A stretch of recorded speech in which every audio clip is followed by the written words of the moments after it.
मैं यहाँ पे आपको रोकना चाहूँगा।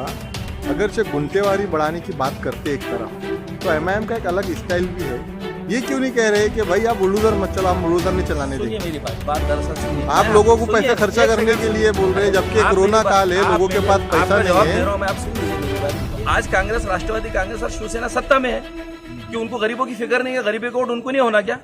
हमारी ये डिमांड है साहब खुले तौर पे कि जो, लेकिन उन्होंने लागू किया और आप देने लगा रहे ना सर। गुंटेवारी का कायदा कांग्रेस, राष्ट्रवादी कांग्रेस ने लागू करी।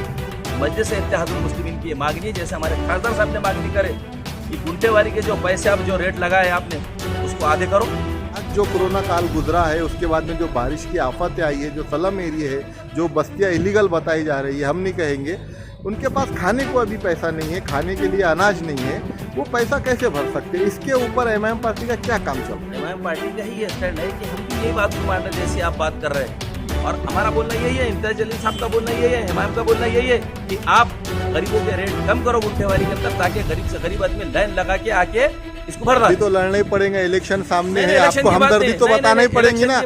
हमदर्दी नहीं बताएंगे तो और कैसे मिलेंगे आपको? मेरी बात, अच्छा ठीक है, सिर्फ तो इसका मतलब खाली हमदर्द, खाली एमआईएम पार्टी रहेगी, दूसरी पार्टी का खाली थाली और ताली बजाने के लिए तो आप ही बोल रहे ना। मेरे को एक बात बताइए, सत्ता वाले लोग बेशरम इतने कैसे हो गए कि विपक्ष वालों से सवाल कर रहे और विपक्ष से उम्मीद रख रहे? इसका मतलब विपक्ष बहुत पावरफुल है और विपक्ष में सिर्फ एमआईएम पावरफुल है। इतना तो मालूम ना आपको भी। लेकिन आप मानते हैं कि ये जो सब चीजें महानगर पालिका पे जो सर महानगर पालिका पे जो जनता आके आक्रोश बता रही थी अपना, ये उसका नतीजा है कि उनको भुगतना पड़ रहा है। चैनल वालों जैसा मत करो, सिर्फ आरोप लगेंगे, जवाब नहीं देंगे ऐसे। जो शाहरुख खान का बेटा है, उसको इतनी जो है तो हवा दी जा रही है उस मामले को। आप आपके एक एमआईएम नेता होने के तौर पे क्या सोचते हैं? देखिए, ये पूरा मैटर जो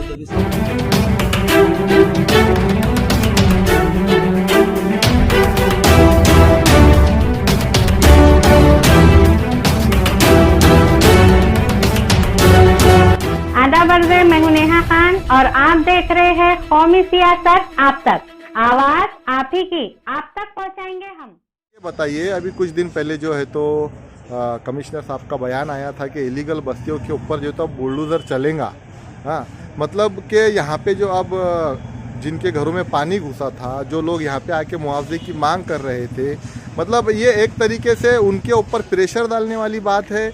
आप कारपोरेटर रह चुके हैं, एमआईएम के बड़े नेता है आप, क्या इस बात को किस तरीके से लेते हैं? कमिश्नर साहब ने किस परिप्रेक्ष्य के अंदर ये बयान दिया है, ये बयान वर्तमान पत्रों में भी छपा है और उसी बयान का उल्लेख लेके ही हमारे साहब ने भी बात की थी, एमपी साहब ने। देखिए, बात दरअसल क्या है कि कमिश्नर साहब अगर कोई बयान दे रहे तो इसके जिम्मेदार कमिश्नर साहब, उसका खुलासा भी उन्होंने करेंगे। लेकिन समाज के अंदर जो बात आ रही है और लोग जो इसके अंदर हताशा का शिकार हो रहे हैं, लोगों में जो भ्रम पैदा हो रहा है, उसको क्लियर करना, गरीबों के साथ में खड़े रहना, ये मजलिस इत्तेहादुल मुस्लिमीन का काम है। रही दूसरी बात कि जिस तरीके की बात कमिश्नर साहब ने की है या कमिश्नर साहब ने बताया, मैं आपको एक बात कह रहा हूँ कि इलीगल बस्तियों के ताल्लुक से उन्होंने कहा। अब इलीगल बस्ती बोलो तो आप किसी पर्टिकुलर एक बस्ती को नहीं कह सकते, कासिम बर्री के एरिया को या पड़ेगांव को। देखिए, आप जहाँ मिसरवाड़ी, आप उसके बाद में जाएंगे, उसके बाजू में चल जाओ, जितने नक्षत्रवाड़ी हो गई, साठे नगर हो गया, पेठे नगर हो गया, उसी तरह एकता नगर हो गया, आप जाएंगे पड़ेगांव जाएंगे, अतराफ का जितना एरिया है रूरल एरिया, ये सब न्यू बस्तियाँ हैं। और नई बस्ती के अंदर आपको मालूम कानून ऐसा है कि काम करना बहुत दुश्वार होता है। अब ग्रीन जोन के अंदर जो बस्तियां बन चुकी है, तो ग्रीन जोन के अंदर बात ऐसी है, दरअसल कानून थोड़ा हमको भी समझता, हमने हमारे बुजुर्गों से, जो ज्ञानी लोगों से सीखा है, उनसे कुछ समझा है कि ग्रीन जोन के अंदर कारपोरेशन अपनी सुविधाएं नहीं दे सकती। तो इसके लिए उन्होंने कहा है कि गुंटेवारी के पैसे जो आज ये अप्रैल में ख़त्म होने चाहिए, ये महीने में ख़त्म हो रहा है सितंबर में, इम्तियाज जलील साहब हमारे खासदार साहब ने कमिश्नर साहब से मिलकर 1 महीने का टाइम उसमें बढ़ाया है, बढ़ा के 1 महीने का टाइम लिया है कि आप जितने इलीगल अपने घर है आप उसको रेगुलाइज कर सकते हैं, उसको लीगल कर सकते हैं। तो कहने का मतलब इस परिप्रेक्ष्य में मैं ये समझता हूँ कि कमिश्नर साहब ने भी जो बात कही, उन्होंने ये कहा है कि भाई आपको 1 महीने का टाइम बढ़ा के दिया जा रहा है इलीगल बस्तियों को लीगल कराने का, तो लोगों ने उसके अंदर आके पैसे भरना चाहिए। अब मेरे को नहीं लगता कि भाई आप लाइट जलाते तो बिल नहीं भरते, आप अगर परमिशन निकालने जाते घर के लेआउट के अंदर, घर की परमिशन, तो क्या उसके पैसे नहीं भरते आप? तो आपको कानून ने जब एक शक्ल दी है, आपको गुंठेवारी की एक जो तो सहूलत दी है, तो उसके पैसे भरने की बात की है। लेकिन मैं यहाँ पे आपको रोकना चाहूँगा, अगर से गुंटेवारी बढ़ाने की बात करते एक तरफ, तो एमआईएम का एक अलग स्टाइल भी है। ये क्यों नहीं कह रहे कि भाई आप बुलडोजर मत चलाओ, हम बुलडोजर नहीं चलाने देंगे? सुनिए मेरी बात दरअसल सुनिए, आप लोगों को पैसा खर्चा करने के लिए बोल रहे हैं, जबकि कोरोना काल है, लोगों के पास पैसा नहीं है। मैं आप सुन लीजिए मेरी बात। ये बात किसने की? म्युनिसिपल कमिश्नर साहब ने की। म्यूनसिपल कमिश्नर साहब को आप क्या चाह रहे हैं? हमने ललकारना, लोगों का नुकसान कराना, और हमको जो तो पर्टिकुलर किसी एक बस्ती को देखना नहीं है, एक समाज को देखना नहीं है। मजलिस इत्तेहादुल मुस्लिम सारे समाजों की बात करेंगे, सारे समाजों के घर पे छत रहो ये बात कहेंगे। अरे जनाब, सबसे पहली बात तो आप वो कांग्रेस के शहर अध्यक्ष से पूछिए कि सत्ता में बैठने के बाद विपक्ष से सवाल उठा रहे, इससे बड़ी मजाक की कोई बात हो सकती है क्या? कि आप सत्ता में हैं और मेरे को एक बताइए, गुंटेवारी का कायदा किसने निकाला है? ये गुंटेवारी का कायदा लागू किसने किया? कांग्रेस, राष्ट्रवादी की कांग्रेस की गवर्नमेंट ने की ना। मेरे को एक बात की, सुनिए ना मेरी बात, इन्होंने किया ना, कांग्रेस राष्ट्रवादी ने। तो आज कांग्रेस, राष्ट्रवादी कांग्रेस और शिवसेना सत्ता में है कि उनको गरीबों की फिक्र नहीं है, गरीबी को उनको नहीं होना क्या?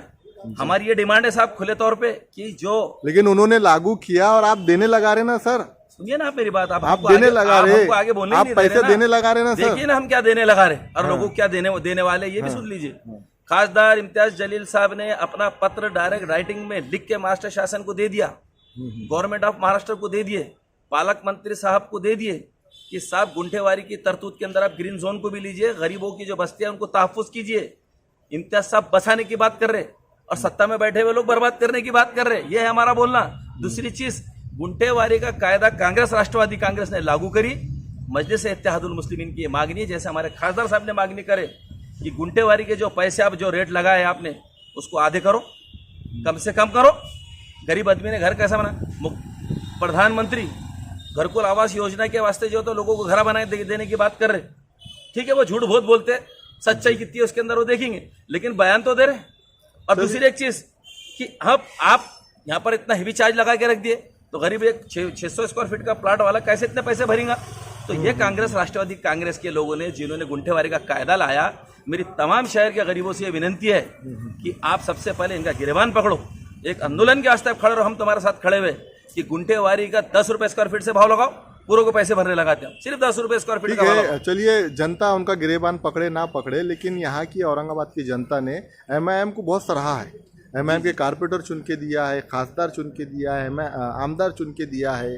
एमआईएम पार्टी क्या सोचती है? आज जो कोरोना काल गुजरा है, उसके बाद में जो बारिश की आफत आई है, जो स्लम एरिया है, जो बस्तियाँ इलीगल बताई जा रही है, हम नहीं कहेंगे, उनके पास खाने को अभी पैसा नहीं है, खाने के लिए अनाज नहीं है, वो पैसा कैसे भर सकते? इसके ऊपर एमआईएम पार्टी का क्या काम चल रहा है? एमआईएम पार्टी का ही ये स्टैंड है कि हम भी यही बात को मान रहे जैसी आप बात कर रहे हैं, और जैसा आप बोल रहे हैं कि लोगों को खाने को नहीं है, तो सबसे पहले ये सत्ता में बैठी हुई सरकार को उठा के फेंको कि लोगों तक अनाज नहीं पहुंचा सक रहे, लोगों तक खाने की चीजें नहीं पहुंचा सक रहे, और उम्मीद विपक्ष से रख रहे। अरे हम तो दुख दर्द में खड़े भी थे गरीबों के साथ में, और इंशाल्लाह हम खड़े रहेंगे हमेशा। लेकिन हम किसी का घर टूटने से, आपको क्या लगता घर टूटेगा तो बहुत खुशी होने वाली? किसी के घर को टूटना नहीं चाहिए, किसी की छत खाली नहीं होनी नहीं चाहिए, आप तोड़ने नहीं देंगे, ऐसा बिंदास बोला है। अब एमआईएम में वो बात नजर नहीं आ रही। सुनिए, देखो, ललकारने वाली बातें और सटाखे मारने वाली बातें हम नहीं करते, जैसा वो पाकिस्तान मतलब टूटते रहेंगे एमआईएम पार्टी। नहीं, मतलब आप कुछ भी मत निकालो, जो हम बोले उसका मतलब निकालो ना। जैसा पाकिस्तान को भिजाने वाली पार्टी एक नई आई हुई है अबू आसिम साहब की, वो भी सटाखे हमारा ग्रीन बेल्ट नहीं है, बोले ग्रीन बेल्ट नहीं। अरे आपको मालूमात नहीं है तो बोलते क्यों? मालूमात नहीं है तो बोलते क्यों? हमारा बोलना है कांग्रेस, राष्ट्रवादी कांग्रेस सत्ता में आज है, और ये कानून गुंठेवारी का आपने लाए हुए है, आपको इसको या तो माफ करना है, या तो उसको फ्री कर दो, या कम से कम दाम गरीबों के लिए लगाओ। क्यों गरीबों के उठने होना क्या उनको? और हम इनके लिए लड़ रहे। हमारा बोलना यही है, इम्तियाज जलील साहब का बोलना यही है, एमआईएम का बोलना यही है कि आप गरीबों के रेट कम करो गुंठेवारी के अंदर, ताकि गरीब से गरीब आदमी लाइन लगा के आके इसको भर तो लड़ना ही पड़ेगा, इलेक्शन सामने है, आपको हमदर्दी तो बताना ही पड़ेगी ना। हमदर्दी नहीं बताएंगे तो वोट कैसे मिलेंगे आपको? मेरी बात, अच्छा ठीक है, सिर्फ तो इसका मतलब खाली हमदर्द, खाली एमआईएम पार्टी रहेगी, दूसरी पार्टी का खाली थाली और ताली बजाने के लिए? तो आप ही बोल रहे ना, उन्होंने गुंठेवारी लागू कर दिया, तो आप बताइए ना मेरे को, किसने लागू कायदा लाया? किसने? अभी जिसकी सत्ता है उसने लाया ना। तो फिर आज सत्ता वाले लोग उसको रेट कम नहीं करेंगे तो क्या एमआईएम वाले करने वाले हैं क्या? मेरे को एक बात बताइए, सत्ता वाले लोग बेशरम इतने कैसे हो गए कि विपक्ष वालों से सवाल कर रहे और विपक्ष से उम्मीद रख रहे? इसका मतलब विपक्ष बहुत पावरफुल है, और विपक्ष में सिर्फ एमआईएम पावरफुल है, हमारा खासदार पावरफुल है, हमारे कारपोरेटर पावरफुल है, हमारे पदाधिकारी पावरफुल है। देखिए साहब, ये एक दूसरे को ललकारने की बात नहीं है, समय बहुत कठिन है। जो लोग बेचारे नई नई बस्तियों के अंदर रह रहे हैं, बहुत परेशान हाल है। हमने उनकी दुविधा और उनकी परेशानियां देखी है जाके। बताओ कितने कांग्रेस के लोग गए, मेरे को बताइए बोला जरा। कासिम बरी की दरगाह के पास कितने गए, कितने पड़े गांव में गए, कितने नारे गांव में गए, कितने मिसरवाड़ी में गए, पेठे नगर में, साठे नगर में, बताइए एकता नगर में कौन गया? हमारे डॉक्टर गफार खादरी साहब जा रहे हैं, शारिक नक्शबंदी साहब जा रहे हैं, समीर साजिद साहब जा रहे हैं, खासदार इम्तियाज जलील साहब जा रहे हैं, और जितने कारपोरेटर सब पहुंच रहे। देखिए, हम आपके दुख दर्द में साथ खड़े हुए, आज हम सत्ता में नहीं है, लेकिन पावर शेयर करने वाले लोग क्या बोलेंगे? जो गवर्नमेंट बैठे हुए लोग आज उनके हाथ में है ना। अगर ये कल एक परिपत्रक निकाल देंगे, कल ये एक जो है तो शासन निर्णय निकाल देंगे, शासन का पत्रक निकाल देंगे, तो आज गरीब लाइन लगा के टाउन प्लानिंग के अंदर पैसे भर डालेंगे। आपने एक इंटरव्यू दिया था मेरे ही चैनल के ऊपर, कहा था कि कमिश्नर कुछ काम का नहीं है, इसकी जल्द से जल्द यहाँ से बदली हो जाना चाहिए। तो आप तो वहाँ पे जाके मीठी मीठी बातें कर रहे, बदली करने की तो आप बात ही नहीं कर रहे। नहीं तो आप बताइए ना, आप जब इतनी बात आपके सामने आपने हमारे कैमरे पे कहा था, कहे ना, मगर मीठी मीठी बातें, शहद की ऐसी बातें कब की, जरा वो भी बताइए आप। आपके खासदार साहब गए, देखिए खासदार साहब ने 1-1.5 घंटा मीटिंग चली, उसका रिजल्ट क्या निकला? सुनिए ना, कुछ भी रिजल्ट नहीं निकला उसका। आपकी नजर में नहीं लगा, आप समझना नहीं चाह रहे। सुनिए मेरी बात, रिजल्ट ये निकला कि ग्रीन बस्तियों को भी रेगुलाइज करने की बात की गई, और सबसे अहम बात जो खासदार साहब ने करे, सुनिए, जो खासदार साहब ने किया, ये क्या फाइनल अथॉरिटी है क्या? इनको भी गवर्नमेंट के पास भेजना पड़ेगा, मारिफत तो यहीं से देना पड़ेगा ना, इतना तो मालूम ना आपको भी। लेकिन आप मानते हैं कि ये जो सब चीजें महानगर पालिका पे जो सर महानगर पालिका पे जो जनता आके आक्रोश बता रही थी अपना, ये उसका नतीजा है कि उनको भुगतना पड़ रहा है? नेशनल चैनल वालों जैसा मत करो, आप सिर्फ आरोप लगाएंगे, जवाब नहीं लेंगे, ऐसे नहीं चलेंगे। आपको जवाब लेना पड़ेगा। देखिए, इम्तियाज जलील साहब ने जो काम किया है, और जो पत्र अभी उन्होंने, जो लेटर उन्होंने जो गवर्नमेंट ऑफ महाराष्ट्र को और जो पालक मंत्री को दिया है, मेरे को आप एक बात बताइए, कौन से कांग्रेस के लीडर ने आज तक ये गरीबों की बात उठाई थी? कौन से राष्ट्रवादी के लीडर ने उठाई थी? एमएलए एमपी ने उठाई थी? कौन से सेना के एमपी ने उठाई थी? आज एमपी इम्तियाज जलील साहब ने साफ शब्दों में कहा है कि जो आपने 1970 का डेवलपमेंट प्लान लाया है, जो आपने प्लान के अंदर रिजर्वेशन कॉलोनियां डाली है, जिसके ऊपर एजुकेशन का जोन डाला है, गार्डन का जोन डाला है, और आपने आज तक उनको हस्तगत नहीं किया, आज तक आपने उनको ताबे में नहीं लिए, ऐसी जगहों को भी गुंठेवारी में लाओ और कम से कम रेट में लाओ। ये बात कौन कर रहे?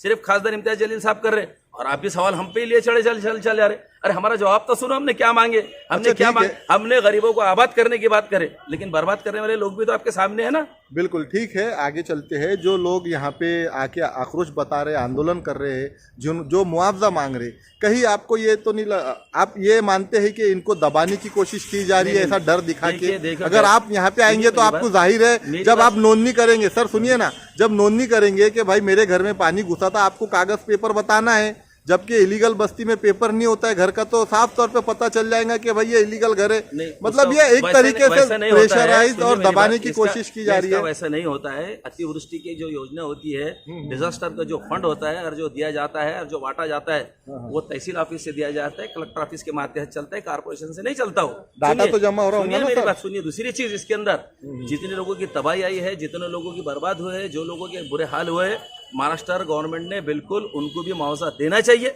बिल्कुल महाराष्ट्र गवर्नमेंट ने देना चाहिए। एमआईएम देंगे क्या? एमआईएम मांग नहीं करेंगे। हम जो देखो दुबई में जो बेचारे पिट चुके हैं, जो बेचारे बर्बाद हो चुके हैं, एमआईएम उनके साथ खड़ी हुई है और इंशाल्लाह खड़े रहेंगे बिल्कुल। और सारे समाजों की एक बात हम पे इल्जाम लगाने की कोशिश नहीं करना कि हम सिर्फ मुस्लिम समाज की बात कर रहे हैं। पानी किसी दलित के भी घर में घुसाऊंगा, आदिवासी के भी, हिंदू भाई के भी, किसी के भी घर में घुसाऊंगा, और हम किसी के घर पे से छत हटना इसी हमारी कोई डिमांड नहीं है। हम उनके साथ खड़े रहेंगे, बिल्कुल हम किसी को बेघर होने नहीं देंगे, हमारी ये मांगनी है। लेकिन जो सत्ता में बैठे हुए लोग हैं, जिन्होंने ये कायदा लाया गुंठेवारी का, ये उनकी जिम्मेदारी है, कांग्रेस की जिम्मेदारी है, राष्ट्रवादी की जिम्मेदारी है, शिवसेना की जिम्मेदारी है। आज मुख्यमंत्री ने घोषणा कर देना कि गुंठेवारी की जितनी न्यू बस्तियां हैं, हमने 10 रुपए स्क्वायर फीट से उनका जो तो पैसे कर दिए, लोग लाइन लगा के यहाँ पर पैसे भर देंगे। क्यों नहीं कर रहे? गरीबों के हित में कोई फैसला नहीं लेना चाहते क्या आप? बोलिए ना मेरे को। गरीबों के हित में फैसला, और बेतुके बयान देते, कांग्रेस के लोग बेतुके बयान दे रहे, राष्ट्रवादी के लोग दे रहे, शिवसेना के लोग दे रहे, और कह रहे खासदार साहब ने यूं बोल दिया, एमआईएम वाले ने त्यों बोल दिया। अब देखो साहब, हम हमारे मुंह से गलत बात नहीं करना चाहते, लेकिन जिम्मेदार लोगों ने, सत्ता में आप और विपक्ष से सवाल कर रहे हैं, बहुत अच्छे, बहुत अच्छे। ये कौन से दिन दिखा रहे शहर को? लोग इनसे आने वाले इलेक्शन में सारे सवाल करेंगे, और लोग नहीं करेंगे तो हम लोगों को जगाएंगे कि जब तुम्हारे को राहत दिलाने की बात कर रहे थे तो ये तुम्हारा मजाक उड़ा रहे थे, और वो पाकिस्तान भेजने वाली एक पार्टी ग्रीन जोन को बढ़ गई, येलो जोन है, देखो बातें कर रहे। देखो इससे लोगों का नुकसान होगा, और हम किसी की भी तबाही का जिम्मेदार नहीं बनना चाहते, राहत दिलाने का काम कर रहे। लोग जब हमारे को सियासी तौर पे साथ दे रहे, ताकत दे रहे, और नहीं भी दिए तो इंसानियत के तकाजे कहीं तो दिखाना पड़ेगा ना भाई। नहीं भी दिए तो इंसानियत के तकाजे तो दिखाना पड़ेगा। इसलिए मजलिस इत्तेहादुल मुस्लिमीन बहुत साफ शब्दों में यह कहती है कि गुंठेवारी का जो कायदा है, और जो आज पैसे लिए जा रहे हैं, जो आज स्क्वायर फीट के पैसे जो मांग रहे हैं, ये एक गरीब की ताकत से बाहर है। इसको कम से कम रेट महाराष्ट्र शासन ने करना चाहिए। और अगर ये जितने सेना के, राष्ट्रवादी के और कांग्रेस के लोग यहाँ हैं, अपने मिनिस्टरों को वो लोग, खाता तो कांग्रेस के पास में है, और कांग्रेस के शहर अध्यक्ष छातियां पीट रहे। अरे कौन से दिन दिखा रहे? तो आप गरीबों के हित में अंदर अगर है, और गरीबों के वोट अगर आपको चाहिए, और अगर आप गरीबों के हमदर्द दिखाना चाहते हैं तो माफ करो, गुंठेवारी की फीस माफ करो। ये तो डिमांड हमारी है जी, कि चलिए माफ भी करना चाहिए या कम से कम करना चाहिए कि गरीबों ने आके यहाँ लाइन लगा के भरना चाहिए। एक मैसेज दे दीजिए जो लोग कंफ्यूज है कि नहीं, नहीं। गुंटेवारी फायदा है या लोगों से नहीं, देखिए, नुकसान है, गुंठे- आप क्या मैसेज देना चाहेंगे, गुंठेवारी कराना अगर- चाहिए? सुनिए ना, सबसे बड़ी बात तो गुंठेवारी का हो रहा है, इलीगल बस्ती में हो रहा। अब इलीगल बस्ती के मायने गैर कानूनी है, तो गैर कानूनी की कानूनी बना लेना है तो आपका फायदा है इसके अंदर, तमाम गरीबों का फायदा है इसके अंदर। आपके पास एक सादा बॉन्ड भी अगर है तो आप बॉन्ड लेके यहाँ पर आ जाइए, आपकी जमीन यहाँ का इंजीनियर गिन लेगा। और अभी जो महाराष्ट्र गवर्नमेंट से हमारे खासदार साहब डिमांड कर रहे हैं कम से कम इसके ऊपर दर लगाओ, और ग्रीन बेल्ट को भी आप इसमें लो, ओपन स्पेस जितने आपने रिजर्व करके रखिए प्रॉपर्टीज उनके ऊपर भी जो है तो गुंठेवारी लागू करो। इससे कॉर्पोरेशन के करोड़ों का फायदा होगा, लोगों को एक राहत एमआईएम मिलेगी। के नेता होने के नाते आप जनता को अपील कर रहे हैं कि आप आके यहाँ पे गुंटेवारी में हिस्सा ले लीजिए। महाराष्ट्र शासन से सबसे पहले कर रहे कि जो गरीब भर नहीं सकता आप पहले उनके मैं दाम कम आपकी करो। पर्सनल बात पूछ रहा हूँ। हाँ, पर्सनली बात कर रहा हूँ, मैं पार्टी की तरफ से ही बात कर रहा हूँ। पर्सनली भी बात यही है कि गरीब यहाँ इसलिए नहीं भर रहे कि अभी 2 साल से लॉकडाउन चल रहा, लोगों के पास पैसे नहीं है, गरीबों के पास। आप ही सवाल कर रहे कि उनके पास खाने पीने के वादे हैं, खाने पीने को लोग परेशान है, तो लोग कहाँ से पैसे लेंगे? तो इसके ऊपर महाराष्ट्र शासन ने करना चाहिए, जो गरीबों के हक की आवाज़ है उसको सुनना चाहिए। ऐसा मत करो जैसा मोदी जी किसानों की आवाज़ नहीं सुन रहे, आप भी गरीबों की आवाज़ नहीं सुन रहे। यहाँ पे सत्ता में बैठी हुई लोग पार्टियाँ, तो आपको गरीबों के वास्ते फैसले लेना पड़ेगा। नहीं लेंगे तो मजलिस इत्तेहादुल मुस्लिमीन एक बहुत बड़ा आंदोलन छेड़ेंगे इसके ऊपर कि गुंठेवारी के पैसे कम होना चाहिए, कम से कम रेट पे होना चाहिए, और शहर के लोगों ने किसी भी छटपुंजे नेता की बातों में नहीं आना चाहिए। एक आखिरी सवाल, शाहरुख खान के बेटे को अरेस्ट किया गया ड्रग्स मामले के अंदर, जबकि उनके वकील बता रहे हैं कि उनके पास में ड्रग्स निकला नहीं है और ना ही उन्होंने ड्रग्स लिया है, ना ही उनके पास पैसे थे ड्रग्स खरीदने के लिए।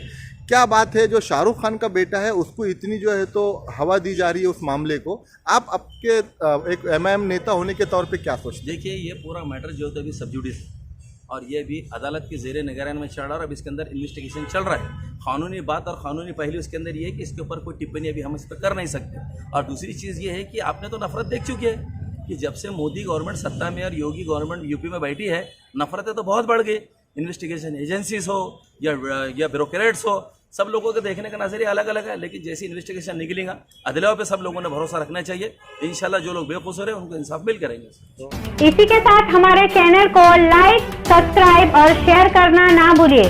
कौमी सियासत आप तक, आवाज आप ही की, आप तक पहुंचाएंगे हम। आप हमें यूट्यूब, इंस्टाग्राम, फेसबुक और ट्विटर इन सभी पर